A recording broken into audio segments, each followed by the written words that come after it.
It's Friday, gotta get down on Friday. And John's not here, so we can reference Rebecca Black ever since his quote, Rebecca Blackout of 1998 or whenever that song came out. But we do have, I think, if not a suitable replacement for John, then at least a fun ass replacement. It's myself sitting in for him, Brett Ehrlich, and Benjamin Dixon is here with us. Benjamin, I thought you were talking about me being the suitable replacement. Hey, way to go, man! You caught me off guard. Oh no, we are both suitable. We've both been heavily, intensely vetted by the intelligence communities. How are you doing today?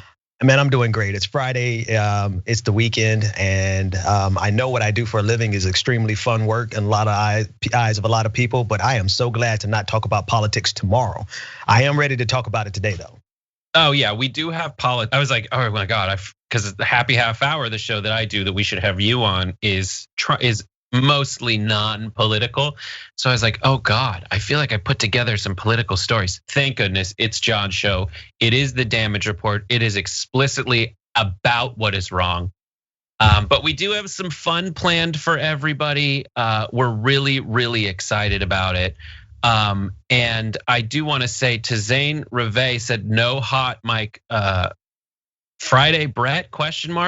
In the super chat, Zane, don't worry, we did cover that. A couple programming announcements. First, I just want to say, try to keep TYT alive and sustainable. Please donate to the effort if you can. If you can't, I understand it. Later in the show, we talk about how many people are just left out to dry because they don't have a stimulus to allow them to live in these very obviously tough times.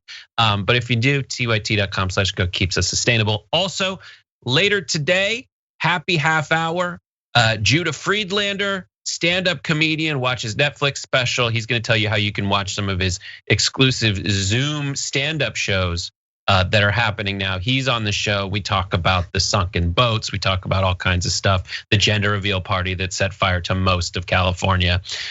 So we have that. Benjamin, your podcast, how can people watch it? You said it's already up. Yeah, they can go to iTunes or anywhere they download their podcasts. And of course, they can watch all of my videos on my YouTube channel, The Benjamin Dixon Show. Fantastic. Well, we're happy to have you. We've got a lot to get to. So let's just go ahead and get into it right now with the NFL. So the NFL kicked off its new season, and a lot of people were wondering, as the NBA has incorporated Black Lives Matter and racial justice messaging into their games, what the NFL was gonna do in their season opener, because that kind of was the flashpoint when it came to sports and politics. So as you'll see from this tweet, in the game between the Kansas City Chiefs and the Houston Texans on Thursday Night Football, Keith Boykin tweeted, the Kansas City Chiefs and Houston Texans begin the 2020 NFL season with linked arms and a moment of silence for social justice, which is, I think, a really cool thing. You know who didn't think that was a really cool thing? People in the crowd. They did have about 15 people, which is about 15 to 20% capacity. They were socially distanced. But according to this headline, Missouri was blasted as classless trash after NFL Chiefs crowd started booing during the moment of silence for racial equality. We're gonna talk about the reaction and then some of there is a person on the short list for the Supreme Court who chimed in the most destructive and toxic way. But first, Benjamin, what's your reaction to what happened on the field, both their decision and the reaction to it? Yeah, it just shows me that there's really literally no way that you could protest that would be acceptable to racists, because when he kneeled, that was no good. When people, any other type of silent protest, marches, marching in the streets, that's not good. Locking arms at a separate time, separate from the national anthem, is still not good. So the real thing that they want is for you not to say anything and to just accept American white supremacy as it is. It's so crazy, like, both teams came together and linked arms. And this isn't universal. So they had one or two, I think it was one player knelt and the other players put their hand on his shoulder in a show of solidarity. But and I will say, on watching the video, which we can't show you because the NFL is super litigious and you can't really use their broadcast, but after the moment of silence was over, there was a lot louder clapping and cheering. But did you get a chance to watch it, Benjamin? Yeah, I saw the clip a couple of times, and it was but it was enough, right? It was enough to show you that there is a group in this country that are so locked into the idea that no one should protest whatsoever. They were loud enough to be broadcast across the country, and yeah, there were a lot of cheers afterwards, but the damage was done. Yeah. It's such a nightmare. There was one tweet that I really liked. This is from Diana Hussein, who tweeted, Kansas City fans booing the moment of silence and then intensely doing the tomahawk chop is just a chef's kiss way to remind us who the NFL is and how we can't expect a fraction of what we got from the NBA. The NBA, like right now, does not have people in the physical stands, but they do have virtual viewers who they project on the wall behind the benches. They have found a way to keep everyone inside essentially a bubble in Orlando so that they do not get exposed or infected. And they all literally play like outside Lake Buena Vista by Disney World. Like it is pretty much a bubble. Yet they've still managed to find a way to make this work, not only to play, but also get a message across. Similarly, the NFL has allowed for players to choose, same as the NBA, from a list of kind of options of ways to convey your racial or social justice messaging, such as Black Lives Matter or It Takes All of Us, various options for them. So this is just one team, Ben. How do you see this playing out throughout the season? Because a lot of people have said that they want to cancel the NFL or they're out, like they do hundreds of times throughout the year. I think they're gonna do their best to make up for it, right? I think they're gonna make sure that the people they have in the audience are somehow going to be more pro Black Lives Matter than the people who've been showing up, because they don't want this to repeat itself over and over again. The liability, the advertisers that they will start losing. I mean, there's a lot of financial considerations, and I think the NFL is going to do their part. But the thing is, like, Brett, this is the most milquetoast type of corporate protest imaginable, and it still wasn't acceptable to a very vocal group. They were, yeah. It's so weird because like I've been to stadiums during the pledge, the national anthem, or no, I have season tickets to the UCLA Bruins football games, and you go, and every single season there's at least 2 games that ask for moments of silence, and not everybody observes it, but you just feel this. Like, there might be a hum as like kids are talking to their parents, and their parents are telling them to be quiet for a second. And I mean. You're right. They couldn't have found a more benign way to ask for this, right? And to signal, and I guess they deserve some credit because they're actually signaling as 2 teams. There's going out to the middle of the field and essentially telling their fans, no, this is the side that we've come down on, right? And you're not on it. So, together, all the players, black, white, whoever, they all agree that this is okay. And this wasn't all the players. Some stayed in the and will continue to stay in the locker room, but during these events.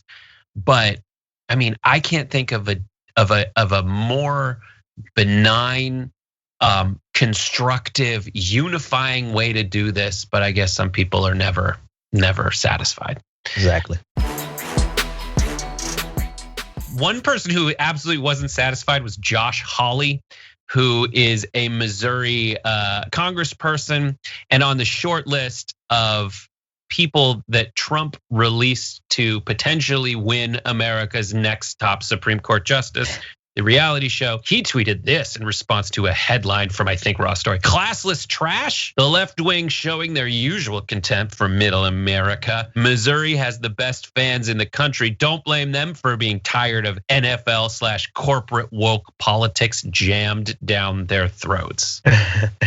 What do you think of this guy? I don't even know what to do with this batch of Republicans, right? This batch of conservatives, except for the fact that they know exactly what they're doing, right? This is strategic. They're playing to a very specific base. This is the base that got Donald Trump elected. This is the base that they're counting on to get him reelected again. And they see that there's a viable political pathway forward to their aspirations if they dispense with the dog whistles and trade it in for a bullhorn. That's it. It's so crazy. I forget who it was. Someone that I follow on Twitter was like, maybe it was like Tommy Vitor or someone who basically said like, "Hi, I'm Josh Hawley. I got mentioned in a Trump article lately, so I'm just going to also outrage at the outrage thing." Yeah.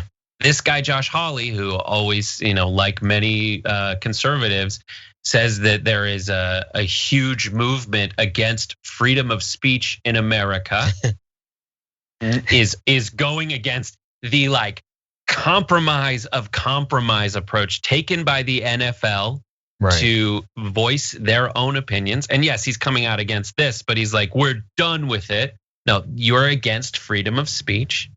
And then not only that, he like chimed in, he wants to cancel Netflix is another thing that he's doing because a French movie was trying to make a point. And guarantee he hasn't watched it. So Josh Hawley, it's just so insane and worth pointing out that this was one of 3 people. The other 2, I think, were Tom Cotton and Ted Cruz. Yeah. That Trump is mentioning to put on the Supreme Court. So it's such an amazing. So that is, it's worth making the point that is another one of the making it so nakedly political, a thing that is part of our government that is supposed to at least seem not political. Like we all kind of know Supreme Court justices are conservative or not conservative, but we still like cover their bodies with like long robes so they just look like floating impartial heads. That's what we do. But to pick a guy like this to potentially be the Supreme Court nominee, even though there's no way in the world he would ever be, but this is like that coordinated effort to just be hateful and crappy to so many people. Yeah. I don't know. I honestly take Trump at his word. Now, whether the Senate would confirm any of those 3, but that's a terrifying list. Tom Cotton, Ted Cruz, that is extremely terrifying. And if there was ever any other reason, in addition to the 195,000 people who have died of COVID-19 underneath Donald Trump's watch, if there's any other reason to definitely get rid of this monster, it's because he's floating those names to be on the Supreme Court. Totally true. There's another team that's trying a different approach to how they will kind of participate in voicing social justice messaging, while also like chiming in on what they think about the entire issue in general, and that's the Miami Dolphins. Here's Jay Williams tweeted, Miami Dolphins players will stay inside for both national anthems. They express their discontentment with what they call, quote, fluff and empty gestures by the NFL. So this is interesting. We have about a minute and a half of video that they put out. And here it is, take a look. Is it authentic? That's the mystery. Or is it just another symbolic victory? Now there's 2 anthems. Do we kneel? Do we stand? If we could just right our wrongs, we wouldn't need 2 songs. We don't need another publicity parade. So we'll just stay inside. Until it's time to play the game. Whatever happened to the funds that were promised? All of a sudden we got a collapsed pocket? The bottom line should not be the net profit. You can't open your heart when it's controlled by your wallet.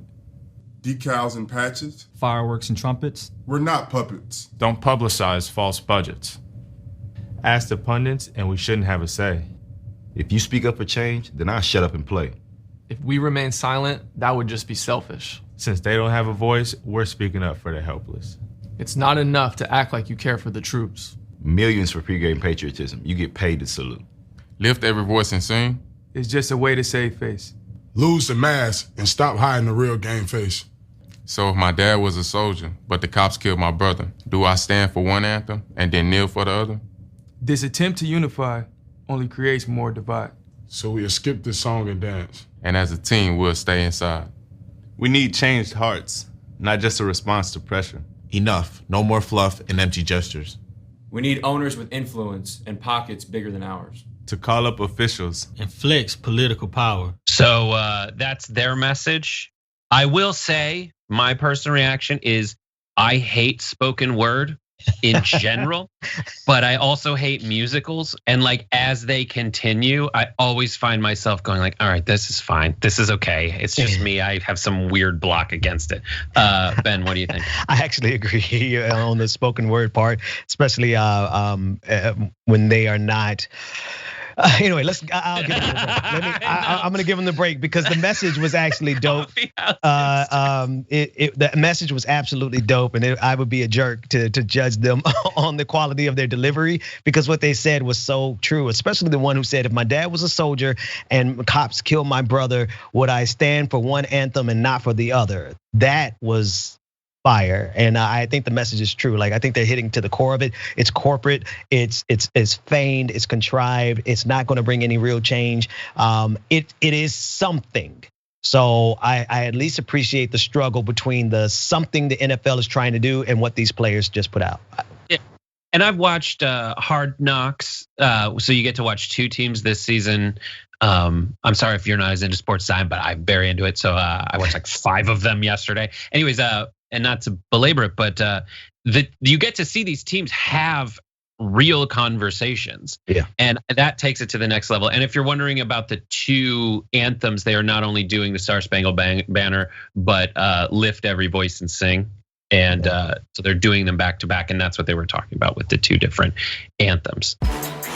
We need to talk about a relatively new show called the Republic, or UNFTR. As a Young Turks fan, you already know that the government, the media, and corporations are constantly peddling lies that serve the interests of the rich and powerful. But now there's a podcast dedicated to unraveling those lies, debunking the conventional wisdom. In each episode of the Republic, or UNFTR, the host delves into a different historical episode or topic that's generally misunderstood or purposely obfuscated by the so-called powers that be, featuring in-depth research, razor-sharp commentary, and just the right amount of vulgarity. The UNFTR podcast takes a sledgehammer to what you thought you knew about some of the nation's most sacred historical cows. But don't just take my word for it. The New York Times described UNFTR as consistently compelling and educational, aiming to challenge conventional wisdom and upend the historical narratives that were taught in school. For as the great philosopher Yoda once put it, you must unlearn what you have learned. And that's true whether you're in Jedi training or you're uprooting and exposing all the propaganda and disinformation you've been fed over the course of your lifetime. So search for UNFTR in your podcast app today and get ready to get informed, angered, and entertained all at the same time.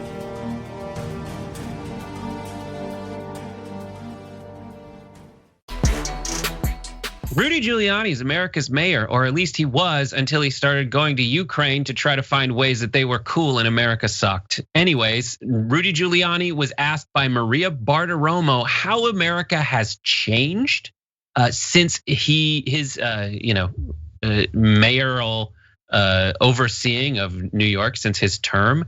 And here's what he had to say. How have things changed? We have. I mean, we've become much more divisive. We've lost a certain percentage of patriotism.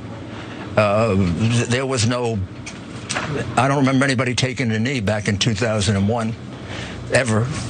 I don't remember people burning flags. That had ended 20 years earlier. I don't remember people saying hateful things about America, how horrible we are, how horrible our founders are. We've got a whole movement, hate America movement going on that we come up against today.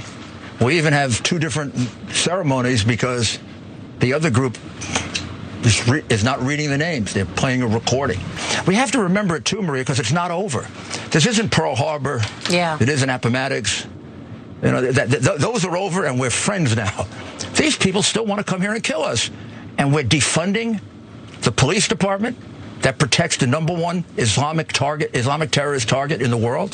They were feeding on weakness in the response that had been had to bin Laden in the past. We know that now.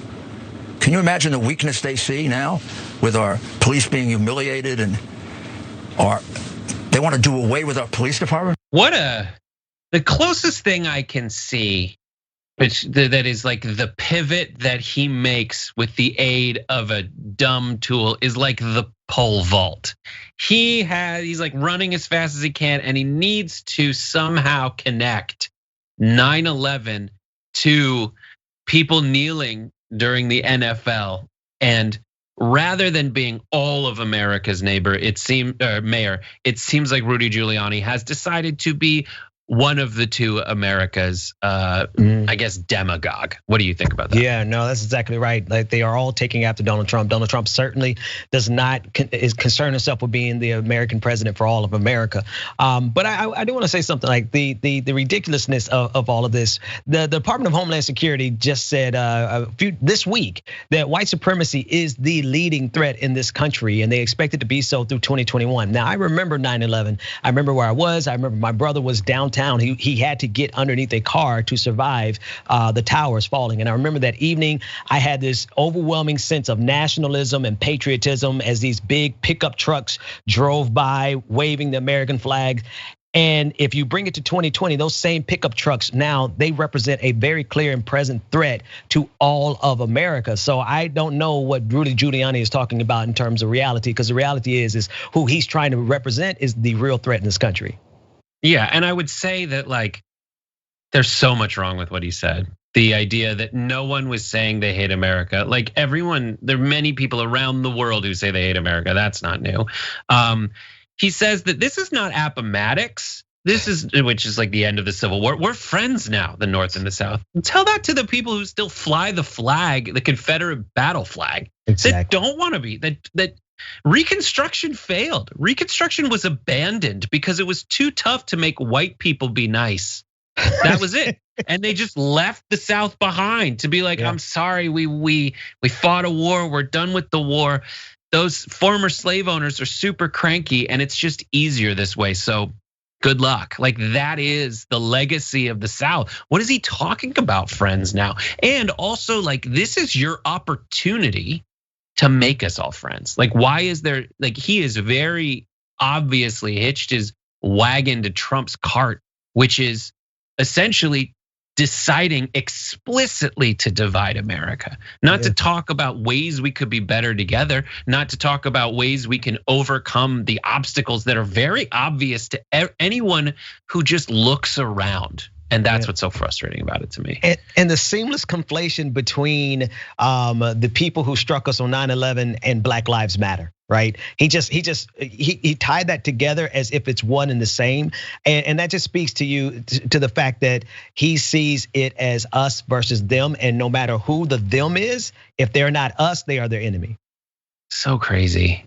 And then defunding the police makes us seem weak and ensures that we'll be attacked on 9/11. Not an earnest appraisal, or like we did on 9/11. Not an earnest appraisal of any potential policy that's being floated. And he says elsewhere in that interview, like, oh, what are they going to be afraid of social workers? Maybe they'll be more afraid of a well-designed police department. And this is just my opinion. I believe in good cops so much, I want to rebuild policing around them, which is get rid of the bad cops, get rid of the stupid, if you talk to any police officer, the stupid crap they shouldn't have to do. We should fund things to take them out of the banner of policing. We should do, and then make it so that the police are freed up to do things like protect us from terrorism.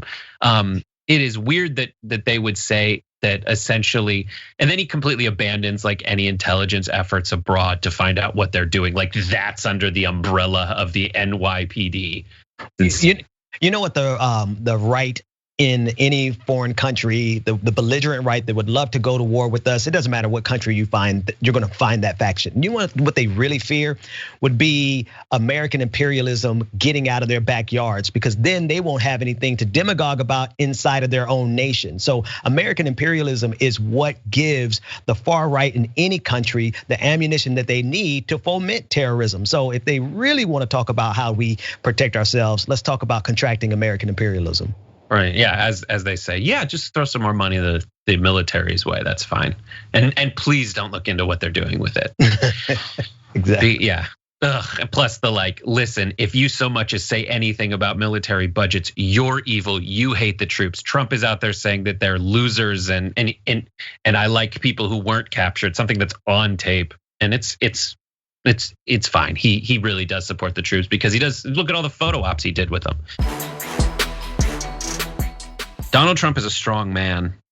He's not only a strong man, he's also a strong man. So in the wake of the Bob Woodward tapes that came out, the 18 or so meetings or phone calls that Donald Trump had with Bob Woodward, the investigative journalist, one half of the group that brought you Watergate, essentially. Trump has been in recovery mode from all that high-level mistake making. And so he has tried many in his very throw spaghetti against the wall and see what happens approach. He tried many reactions and explanations for why he downplayed coronavirus and essentially told everyone it would, quote, go away when it, quote, gets warm. And during a press conference, he said, I want to show a level of confidence. I want to show strength as a leader. I want to show our country is going to be fine one way or another. He then was asked why he lied, and he said, there's no lie here. What we're doing is we're leading. He said, insisting America is, quote, rounding the final turn of the pandemic, and the nation had done, quote, much, much better than the European Union in its response to the virus. So Ben, the new reason is I was trying to keep calm and I was trying to be strong. What are your thoughts? I'm speechless, to be honest with you, because 195,000 people are dead. It is fun to mock the fact that he clearly is not the president of calmness. He does like to cause a panic. He thrives on that. But the fact of the matter is his decisions here, his inaction and his politicization of COVID-19 has directly led to at least 160,000 people who did not have to die. Maybe there was 35,000 people in a pandemic that's novel that we could not have saved, but his actions directly led to that. And now he's trying to make excuses about it, which honestly makes a day like today, where we're trying to commemorate and remember the thousands of lives that were lost on 9/11. It just takes away from today, because we're not even mourning the 195,000 people who are freshly dead because of Trump. Right, roughly 2,000 people dead on 9/11, roughly 200,000 people dead from COVID. That's not tough math to do. That's 100 9/11s, and that's. And he's trying to say that the reason I didn't want to make a big deal out of this is so that you'd keep calm and carry on. We'll get to that specific message in a second, but I do want to say, to bring some facts into this, and then my own graphical analysis of the charts that are being generated by Johns Hopkins University. First, the quote, the US not only has one of the highest corona death rates in the world, to his point about us doing great and better than the EU, but it also has a higher rate of infection than most EU member states. So here is a graph of per capita rolling 7-day infections. So how many any given week? And the red line is ours, and the blue line is the EU, and this goes up to August 17th. Now it's closer now. Now the gap is 42,000 as of August 23rd, actually. August 23rd, 42,638 weekly per capita infections per, I guess, 1,000 people or whatever. And then August 23rd, 17,059 for the EU. And this is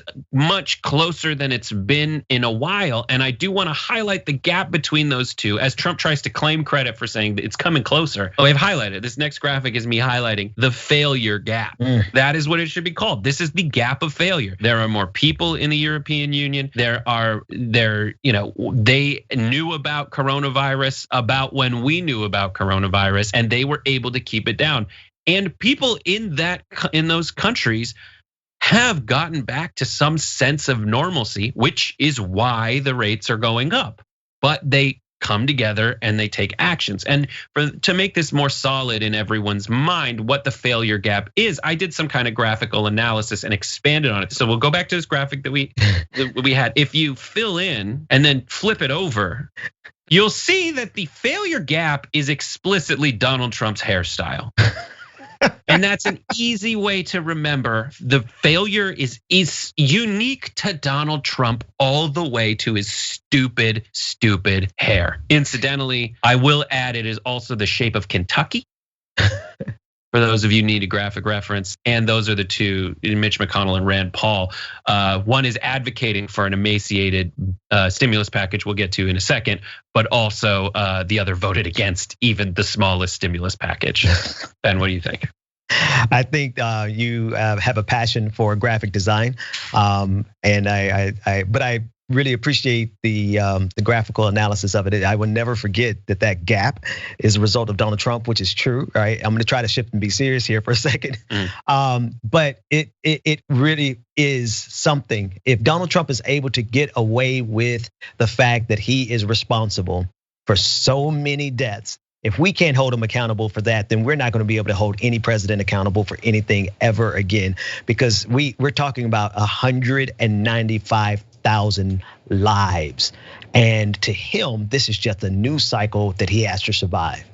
Yeah, absolutely. Here is another point that he tried to make. He said, as the British government advised the British people in the face of World War II, that's not when that happened, keep calm and carry on. That's what I did, says Donald Trump, man at podium. For those of you who want some historical context, according to the Washington Post, those uber popular keep calm and carry on posters, they were never actually used during World War II. In fact, critics noted that message contrasted noticeably with many of Winston Churchill's famed speeches, Churchill whom Trump reveres, which urged Britons to fight to the death, not to carry on as if life were normal. So he's so ridiculous. And just to, and the calm aspect of it, the keep calm and carry it on, let's start with him playing it down. The Lincoln Project, as they always do, came together with some instances of Trump playing it down, even though he says he doesn't play down COVID, or trying to give weird reasons for playing down COVID. He's given both answers. Hannity jumped in front of the bullet he didn't need to jump in front of, saying that Trump always took it very seriously. Here's the Lincoln Project ad. This is more deadly. This is 5 per, this is 5% versus 1% and less than 1%, so this is deadly stuff. We show cases, 99% of which are totally harmless. Not just older. Yeah, exactly. People, to plenty of young people. Young people are almost immune to this disease. It's also more deadly than your strenuous flus. We lose thousands and thousands of people a year to the flu. We don't turn the country off. I wanted to always play it down. I still like playing it down. So he knew, he played it down. He admitted to playing it down, even though some people have denied that he played it down. It's just this weird thing he's been able to get away with, though he is losing nationally in polls, where he just, so many terrible things happen in a row. He tries so many incoherent attempts to explain it away. Do you think it works? Do you think people see through it? And why has he been able to get away with it, Ben? Yeah, he's able to get away with it because he has a support base that no matter what he does, they will always support him. They worship him. I don't know if you saw that image that was going around Twitter yesterday of someone painted Donald Trump on the cross being crucified. And that really is how they perceive it, whether they would ever admit it or not. Because if you could stand by it, some of his supporters have lost loved ones, right, to COVID-19, and they still support this man. And so it's a level of absurdity and obsession and a cult of personality that is protecting him. And the question is like how small is that group? How far can it dwindle down? Because I feel like the closer the person is to them that dies from COVID-19, the more likely they would turn on Donald Trump, because it's this far, it is where it is because of Donald Trump. Yeah. He just tries to give folks reasons to blame other people, which blows my mind because he is the executive in charge. It's so crazy. And it's so stupid. There's a certain level of stupidity involved in sitting down with Bob Woodward and telling him all your secrets over the course of hours and hours and over a dozen interviews. That is so obvious that even Meghan McCain shouted out how incredibly stupid Donald Trump is. This is amazing. Watch. There was a period of time when Nancy Pelosi was going to Chinatown saying, come around here, that it's racist to close the borders, that it's racist to put a cap on China. And I think it's bad all the way around. But going to the initial point of this Bob Woodward interview, I cannot tell you the levels of insanity and stupidity you have to be in politics to give 18 hours to any journalist on the record, period. If Bob Woodward said, hey, Meghan, what did you have for breakfast? I'd say, off the record, Bob, no comment. And then I would call my war room and I would call my spin room and I'd say, what does he want? What's going on? And what kind of angle does he have? Because as Republicans, this is almost famous all the time. They're the enemy and they are here to make you look bad. So the idea that you're going to let literally a shark come in the White House, what do you think is going to happen? For a Republican, the media is. I would never let my principal ever, under any circumstances, do an on-the-record interview with someone like Bob Woodward for a book. Sorry, Senator McCaskill said he's too stupid to be president. What I was going to say, Meghan, is yesterday she was good. I like that Meghan like sits back and she's got her pen. She's like, she was good. This is a political advisor, Meghan McCain, on the story. She was good. But what do you think about her reaction to Trump? I think it's both accurate and absurd, right? The idea that she's trying that they're comfortable with the notion that the media in general is the enemy of the Republican Party.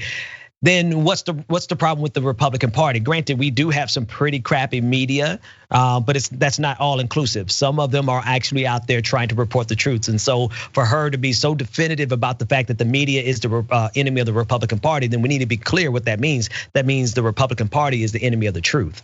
Yeah, I agree with that. That's so funny. Like going back, Ari Fleischer giving was the press secretary for, or communication director, I forget which, for Bush, and famously would stand there and just go, no comment. Like get everybody in the press room and keep it so close to the vest and not share anything. And that is the like war hockey era that she really identifies with. But it's absolutely true. And I think when you listen to some of the ways Trump conveyed that information to Bob Woodward, it really underscores the absolute hubris of the guy. Yeah. Who thinks he will definitely, like Woodward, he's the guy that writes the books that do so great. And I'm so smart that if he comes over here and I get to talk to him for long enough, then I'm gonna set him straight. He'll probably write the most glowing review of me. What could go wrong? And as we see, everything. That's terrifying, Brett. The way you just described that is so accurate, but it is a level of hubris and absurdity that really should definitely not be in charge of our nuclear codes, because my God, how absurd do you have to be to actually think that? And speaking of nuclear codes, he's going and talking to North Korea, like I did a video about it recently where the line was something like, oh, Trump says it's unprecedented that he would be so great that he would be able to sit down at a table with Kim Jong-un. He, finally we got a meeting. It's like, no, they always wanted to meet with us, you idiot. They always wanted our top executive. They've settled for our top rebounder. Like he sat with Dennis Rodman, like they want Americans to come there. And Trump thinks he's so damn smart that he sends the American translator out of the room with Putin. He thinks he's so damn smart that he gets played by Kim Jong-un, who got all he wanted, which was a photo op, and goes back to doing the same stuff that they did before. It's someone who doesn't know how stupid they are. And as I think I said on this show before, like in acting, when they tell you like how to act stupid, the key is to act smart. And that looks stupid because no one would have that confidence unless they were such an idiot. Couple big losses for the Republicans, at least legislatively. And when you look at the scoreboard, it didn't come up in their favor, how they probably would have wanted. Though we'll have a discussion about the strategy behind it. First, Mitch McConnell is foisting his shriveled little package on America, and not even the Senate wants it. So he wants to pass the skinny bundle And he needs cloture, which is 60 votes, so that's the vote that gets the Senate to stop talking already. And they couldn't get it. Democrats blocked a pared down GOP coronavirus relief bill in a bitterly disputed Senate vote Thursday, leaving the two parties without a clear path forward to approve new economic stimulus before the November elections. The vote was 52-47. All Republicans voted in favor except one, Ayn Rand Paul of Kentucky. The failed GOP bill would have authorized new money for small businesses, according to the Washington Post, coronavirus testing for schools, and $300 in advanced weekly enhanced unemployment benefits. The measure included roughly $650 billion in total spending, but it would repurpose roughly $350 billion in previously approved spending, bringing the tally of the new funding to around $300 billion. So the measure did not include a second round of the stimulus checks of $1,200 to individual Americans, even though that's what the White House supports, important to say. It also excluded any new money for cities and states, and it contains some conservative priorities that Democrats dismissed as unacceptable poison pills, like liability protections for business and tax credits aimed at helping students attend private schools instead of public schools. And just as a reminder, what the House has been up to recently, nothing. Why? Because the House Democrats in May passed a $3.4 trillion bill in May that would extend some of those measures and approve a number of those initiatives, such as nearly $1 trillion for cities and states. But Republicans and the White House rejected that plan. So a lot to sift through here. Mitch almost kept his whole group together. The Democrats kept their whole group together. So Mitch has very obviously stated, listen, Republicans are united on a skinny bundle. The Democrats want $3 trillion. We're all united except Rand, who votes against any money for human beings. And the White House is somewhere in the middle. Ben, what is your take on what has happened in these last few days? I think that they're playing with fire, to be quite honest with you, because it is politically toxic for the spin that's going to come out of this, which is the Democrats are voting against a stimulus for the American people. It's a really easy talking point. Whether or not it sticks, that remains to be seen. But the fact of the matter is something needs to be done. The level of homelessness that is coming, the level of evictions that took place prior to the moratorium. I mean, a lot of people are hurting, and for them to be playing these games, even with the skinny stimulus package that he was trying to give out, is a joke in and of itself. But it really comes down to who can message better about it, right? It's kind of hard and complicated to explain to people that I voted against a stimulus bill because that stimulus bill really wasn't for you, when the Republicans can just turn around and say they voted against the stimulus bill. I get it. And I wouldn't put it past Pelosi to lose any messaging battle, even one where the stimulus package that McConnell is trying to push is called the skinny stimulus. Like what? This is a pandemic like we haven't seen, even going back 100 years. We have not seen anything like this. People are unemployed. People are getting evicted. Right now, the fundamentals of the economy are solidifying around like a gig economy and giant businesses. Yeah, and that's it. And the things that need to be part of this messaging war are Mitch McConnell is going for a skinny, shriveled, emaciated package that isn't going to help anybody. And not even the president thinks that's a good idea. Why would you want the White House to come around that? Or why would you want the Democrats to coalesce around that? And also, meanwhile, on the other side of it, like Mark Meadows is trying to broker the deal and act as Mitch McConnell. So the Republicans are all over the place on this. They haven't been able to come up with a coherent message, which sounds a lot like what happened around, the failure legislatively around the healthcare reforms they were trying to do. They just can't get it together. So as much as everyone says Mitch McConnell's such a genius, this has fallen apart. It seems like he's so confident that either Americans will either believe that Nancy Pelosi is super weak, or some weird thing where now they're concerned about deficits, or they think Americans believe this is all fake. Yeah. And why would we pay for anything except helping small businesses again, which was the one thing. It's like the Social Security, these bills, it's like the thing that's popular. Yeah, he's playing with fire with one exception. Like the way you just package that and message that, the skinny bill, just downright anemic bill that Donald Trump even wants to do more. That is an effective message that I have yet to hear from a single Democrat in power. So if the Democrats actually got their messaging together, I would be convinced that this would fall at the feet of the Republican Party. And here's why that matters, because eventually the people are going to have had enough, right? People are only going to be able to take so much. I think the gambit that Mitch McConnell is playing here is that the American people will just put up with anything. I don't know that that's the case, especially when you're starting to have families that can't feed their children. And so when you have some, if that ever makes its way to like lower middle class America where they can't feed their children, then there's going to be hell to pay. And if the messaging was effective, it could be directed to the people who are the real culprits, because like you said, the Democrats at least tried to put something on the table back in May. Yeah, and maybe the thing is, where are most people?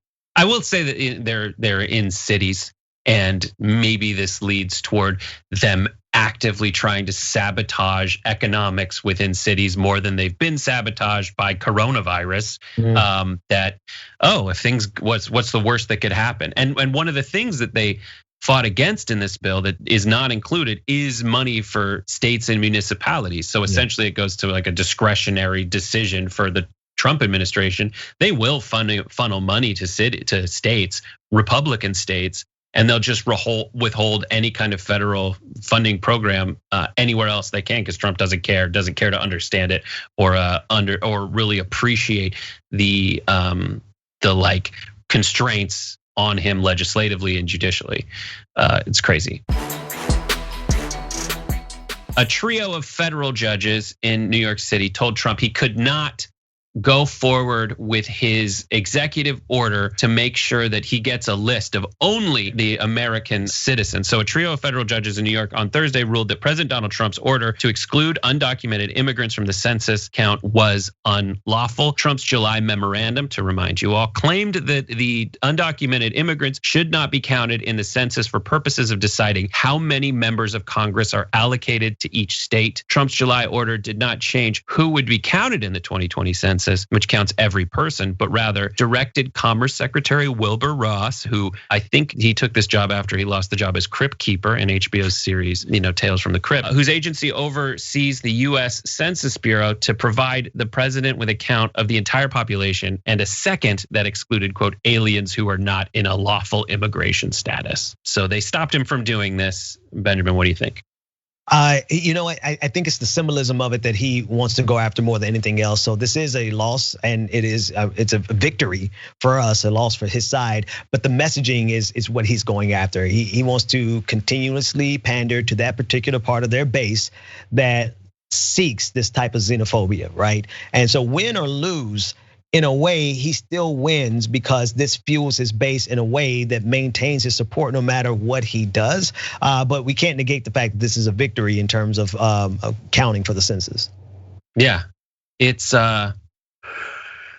so much of the census relies on whether you answer. I mean, it all relies on whether you answer it, and all this messaging and all of Trump's rhetoric just suppresses the vote count anyway. This is whether folks trust the people with the tablets going around and saying how many people live here.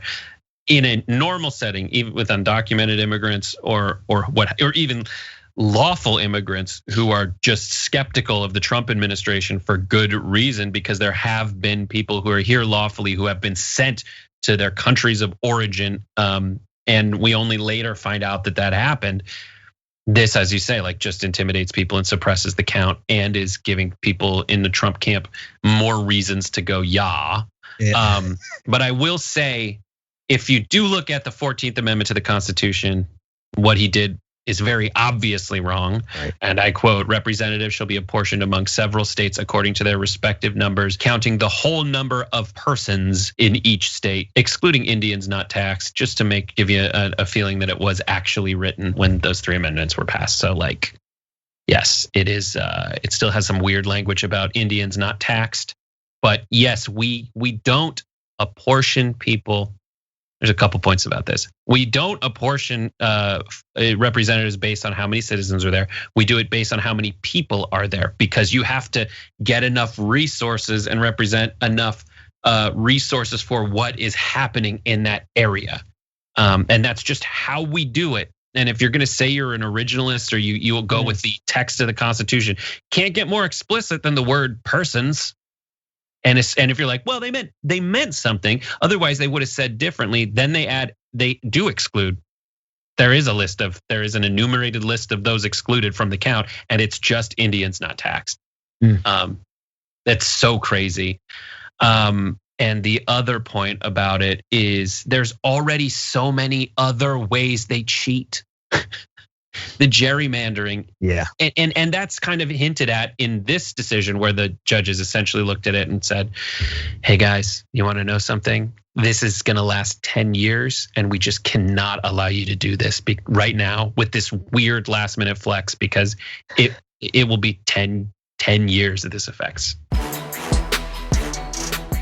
This almost slipped through the cracks, didn't it? Donald Trump Jr., amid his father's horrible week, almost evaded us with this insane statement that he made about the 17-year-old shooter in Kenosha who killed 2 people and was arrested for murder.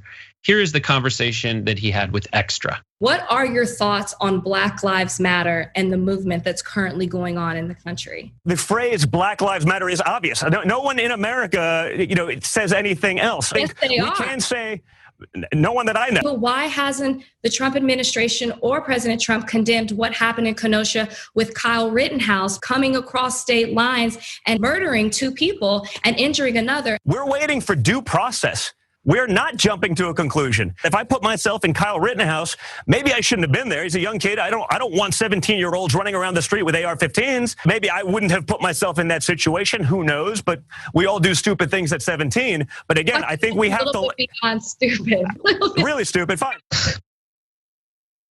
We all do stupid things at 17. Do we shoot people and do we do that? Just that? Do we do what he did? I don't know. It seems like he wants to give him a pass for that. What do you think? Yeah, no, he's working overtime. They have no intention of ever engaging in good faith with us. They knew what this kid did was wrong, but they are doing their job of making sure that they muddy the waters enough so that people can just kind of wash their hands of it. And it's not so much that they care about Kyle Rittenhouse, particularly as much as they care about protecting this hermetically sealed ideology that they have, that everything that they do is right and everything that we do is wrong. Is there anything that he does that's even remotely earnest? Like, what is the earnest, like what's going on in his head when he does this, I guess? The only thing I think he does earnestly is the drugs that he did before his speech at the RNC. The face was amazing. I did want to know what Don Trump Jr. made, like what was a young Donald Trump Jr. So we raided Getty Images and found this. Oh boy. To some of the decisions he made, like that hair, my friend. And he's just trying to be his father. It's so transparent. It's so obvious. This is in 2005 when he was 28 or so. There's always this meme that's, why do Donald Trump's sons look like every bully from a 90s kids movie? You're right. They go into prom together, I don't know, to own the libs. So ridiculous. I do want to say there's something very obvious to me that jumps out when he says, listen, we're Trumps. When we're Trumps, we just like if you're 17, you do some stupid stuff. And he also said, I want to let the legal process play out. Trump took out a full page ad for the Central Park 5 to get, essentially, he didn't say it explicitly, but it was very obvious. So the Central Park 5 to give you an idea of the ages. And again, they did not do anything, but just to put you in a perception of if someone did something. This is completely in his own framing. Do we let them get away with it? So we have 14, 14, 15, 15, and 16. So that's younger than that. Nowhere along the way. And again, they did not commit the crime, but At no point was Trump like, well, they're young and let's let the legal process play out. And then afterwards, he did this full page ad in the New York Post or Times saying, bring back New York Daily News, bring back the death penalty, bring back our police. And then recently, when it was absolutely, I know this is father and son, but when it's absolutely confirmed a decade and a half before that they did not commit this crime. Here's what Trump said about the Central Park Five when he was confronted about his feelings about it. He said, you have people on both sides of that. So ridiculous, so ridiculous. These guys suck. And it is the things that they go after anyone else for when it's like trying to make a comparison, they won't let slide. They completely change it. And try to turn it on its head and set up straw men the entire time, mischaracterizing what the other side is saying. I am not mischaracterizing what Donald Trump Jr. said. His excuse for this kid is, yeah, we all do some things when they're stupid at 17.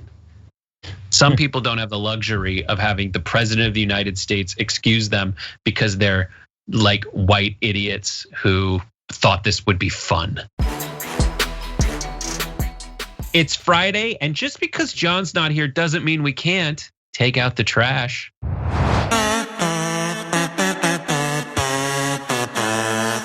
It is garbage, people. Anyone can play. You guys actually played and responded to a poll, which we'll get to later. But mirror, mirror on the wall, who's the garbagiest of them all this week? Benjamin, you have a garbage person. Who is it? I do, and when you're looking to take out the trash and you're looking for someone who's truly garbage, you can never go wrong with someone like Pat Robertson of the 700 Club. We have a mashup of clips of what he said just last night about the Black Lives Matter movement. Athletes used to be terribly admired by all of society. They had a very, very positive rating. That rating has gone to negative. It's not just the statement. Of course, Black Lives Matter. Of course, we care about oppression against poor people. Everybody who's got any sense would do that. They don't like police brutality or some of those things. Marxist communism, they're talking about destroying the nuclear family. They're talking about destroying essentially Christianity as being racist. Now, all the way through, they want to upend the capitalist structure and destroy America. Now, if some athlete wants to get an endorsement, if I were a corporate head, I wouldn't give 10 cents to pay him to endorse my product. Don't want to go along with a lesbian, anti-family, anti-capitalist, Marxist revolution. We don't want that for America. A lesbian, anti-capitalist, Marxist revolutionary. Where do we sign up? Like this just shows you that our values are entirely different, right? But the emphasis that he's putting here on lesbian, he's trying to scare people away, trying to scare Christians into their corners. But listen, there's just two entirely different types of Christianity at play in this country. Pat Robertson and those people who worship Donald Trump and see literally nothing wrong with all of the things that this country has done to marginalize people throughout history. The real problem isn't America's crimes and America's sins, it's the fact that you are an anti-capitalist, lesbian, black woman that is leading this kind of movement. So this is why I think Pat Robertson, as usual, when we play a clip of him, he is garbage. So you forget about Pat Robertson. You can never go wrong with him. It's so good. It's so good. The 700 Club. I always forget how long it's been on the air, and then I remember 700 years. The idea that he's talking about, he's destroying Christianity and capitalism. That's a good impersonation right there. That's great. Just act like he died 6 years ago. I was struck by lightning and holy water, and I'm still. I had to look extra close to see. I'm like, what's wrong with his eyes? I had to look really close to see if he was wearing glasses, but he really looks like a set of really shriveled. Well, yeah, you can imagine what he looks like. His jowls are testicles. If I was that close to death, I wouldn't really be out here being the biggest bigot that I possibly could. I would take some time off to, kind of wish up some good juju in case there is something after death. But he's gonna ride this bigotry train all the way to his grave. He's wearing a mock turtleneck in September. I love it so much. It's so good. He's cold. It's freezing in there. Everybody else is burning up, and he's got on a turtleneck. The Lord's my air conditioner. But then also like the capitalism, I'm crying. The capitalism and the Christianity, it's like I went to Catholic school and I also watched Jesus Christ Superstar. So I know that one thing that really got Jesus mad was when you let the merchants into the temple. Yes. And he's just like, house of prayer, not den of thieves. And the 700 Club has been perfecting the den of thieves approach for 7 centuries.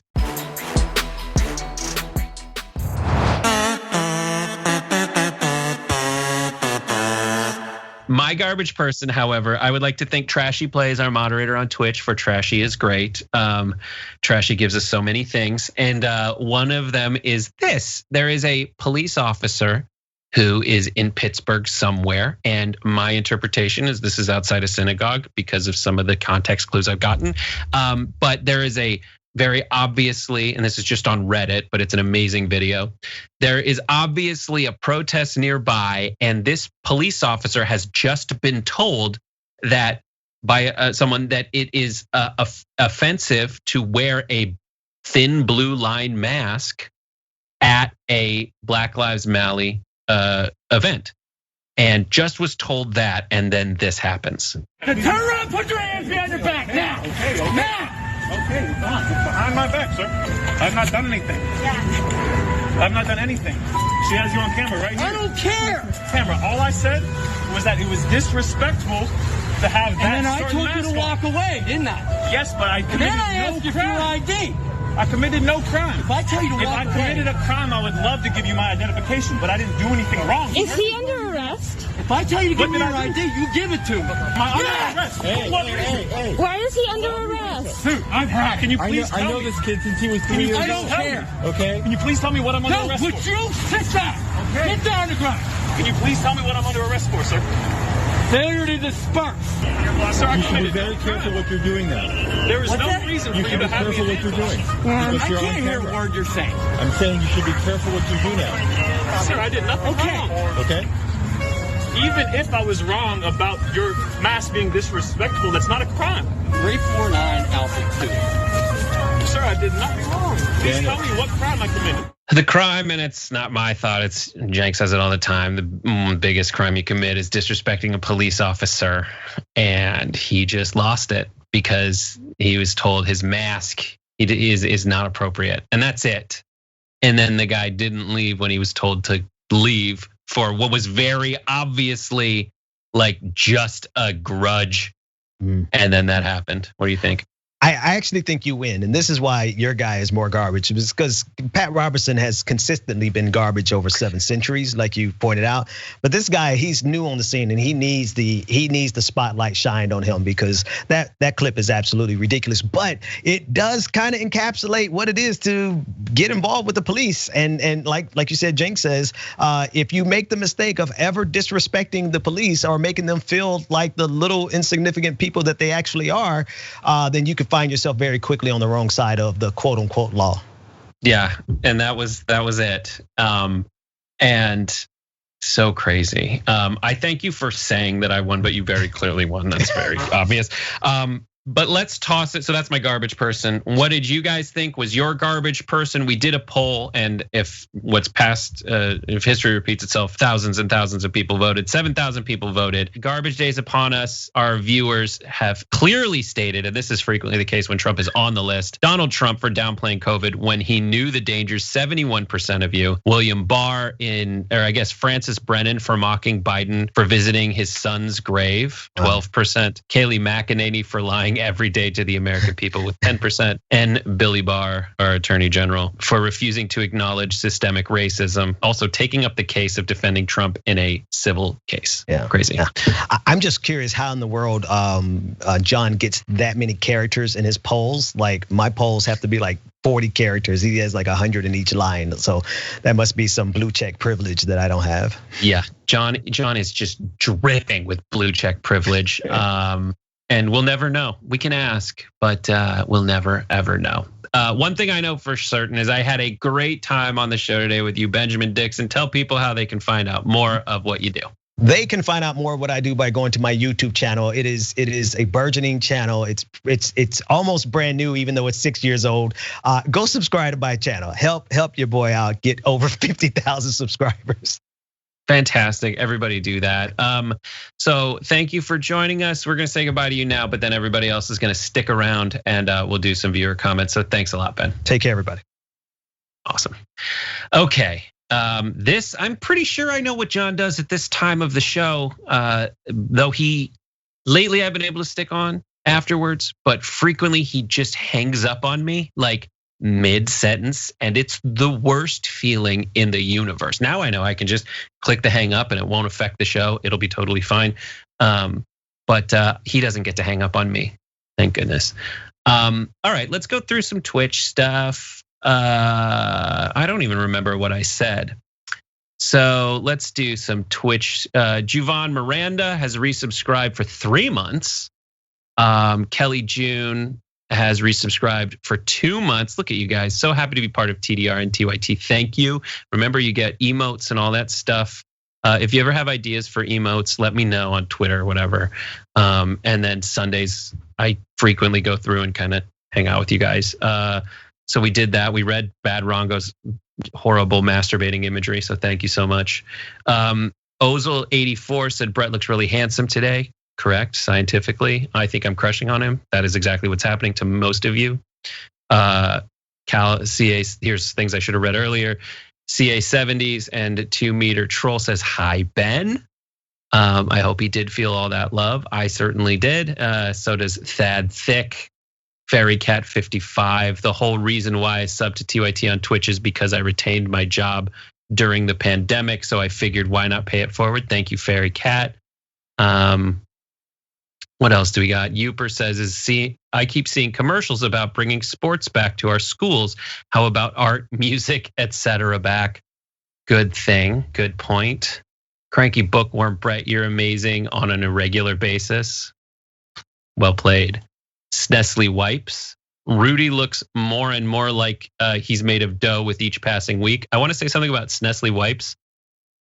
One of the formative experiences of my young career as a talent assistant at an agency, or an assistant at a talent agency, was the Wesley Snipes copy job of 2004. So that's actually a trigger word for me. We had to copy all of his files. I still don't know why. Probably tax evasion. All right, so what else do we got? Thanks for the anniversary wishes, Zane.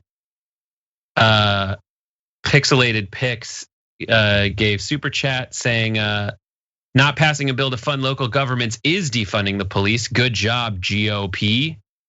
Good point. That's so true. Thank you, Brett, for sharing that 9/11 is your hilariously bad taste anniversary. The reason for that is we kept tossing dates around and I kept thinking to myself, like, I don't feel anything about that date. And then we were like, well, when someone says 9/11, at least I have a reaction and I'll never forget. And that's that. So there we go. Ian Kinzel, for everyone complaining about John being gone or coming back, imagine how I felt finding out day 2 that Francesca wasn't subbing for the whole week. Bad news. We'll make sure that's set right. Tuba Buddha, sorry for mispronouncing. Tuba Buddha, great name. Says celebrating your anniversary with my birthday on the worst day ever. Yeah, hope you are having a great day. Almost got something special planned for each other tonight. I will be by myself with Jameson 18. Hey, it was a very good year. Until you put it that way, I never saw Trump's real-time AB cover testing. Insight doesn't make up for board game hate, though. Sorry, Artanis. My bad. What else? Franklin Sharp Slicer gave saying, Rudy, oh Rudy, a good reason to take Quaaludes before I forget. And thanks for the congrats on Happy Half Hour. Our brains we can scour. Was I supposed to read that right? Congrats to Brett, happy half hour. Our brains we can scour, just don't puke for at least 8 hours. I'll be doing some driving, so I'll try not to puke. COVID Thailand gap, Brett Thailand failure gap. Love it. Thanks, Zane. Oops, I just deleted the wrong thing. Brian, I'm gonna read them all. Forget it. Brian says, of course, Brett's always awesome. I said handsome, but I'm not. Someone else said that. Awesome as well. Love the work done on Damage Report and TYT. A lot of garbage people to choose from this week. That was the most difficult thing to do is narrow it down. Keep calm and carry on is also what Pharma says to sick people, says Kiana Long. I don't know if I said the last person. That's Brian Finezzi. Kiana Long says, keep calm and carry on is also what Pharma says to sick people. Cops say to black communities, Big Oil says to climate change. Yep. Since Sean's gone, says Charles. Is there anything embarrassing about him you would like to share with us? Interesting you bring that up. No, he is not embarrassing. You can watch the common room that we all did together. There's no common room today though, by the way. I'm on vacation. So we'll be back the following week with a whole new lineup of guests. What's something embarrassing about John that's the equivalent of something he would say about me that's embarrassing? I think we covered who the dogs like more. You should watch that on Common Room, which is me. So every Friday on Twitch, Common Room exclusives. Should we wave the theme song? Should the Blue Wave theme song be those about rock from AC/DC? Thanks, Sean Erdwin, for the suggestion. Sean Flynn says, imagine on 9/11, GWB said, George W. Bush said, Al-Qaeda isn't that bad. They're no worse than the other terrorist groups, and we don't shut down for them. And yes, people died, but it is what it is. Imagine if we'd done nothing. Great, Sean Flynn, and I'll take that. That's a great point. Which is the obvious double standard. Sue M says, McConnell is the genius of no. Zane says, I found my 2000 census pen and pencils. Oh, did you work on it or did you fill them out with that? Girls Gone Political says, if Democrats can't message their bill is better than a skinny one, they're failing on purpose for the donor class.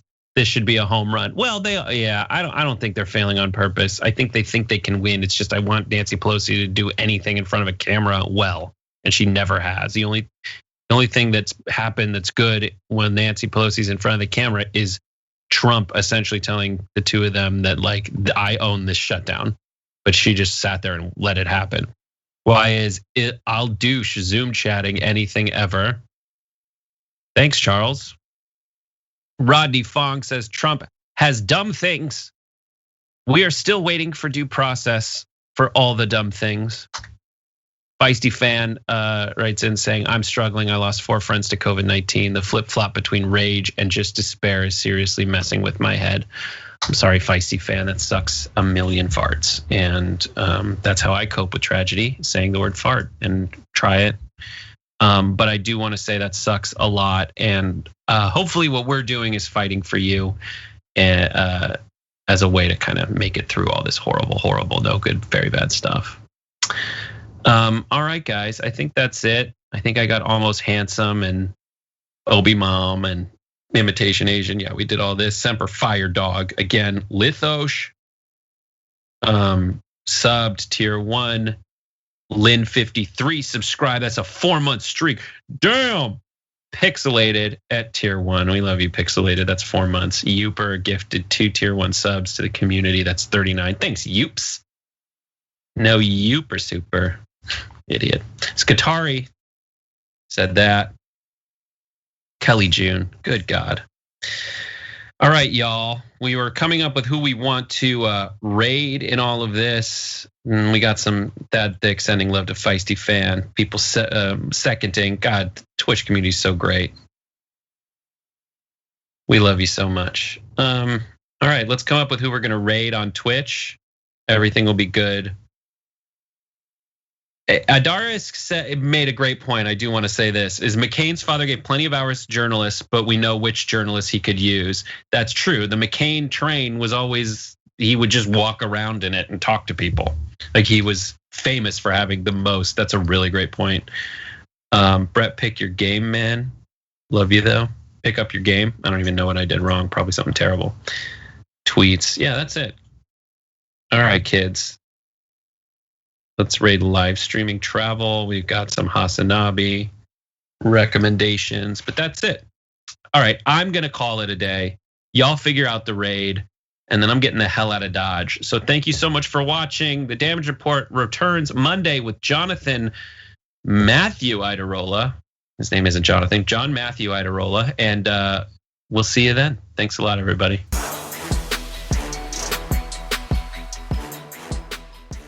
Thanks for listening to the full episode of The Damage Report. Support our work, listen ad-free, access members-only bonus content, and more by subscribing to Apple Podcasts at apple.co/TYT. I'm your host, John Idarola. I'll see you soon.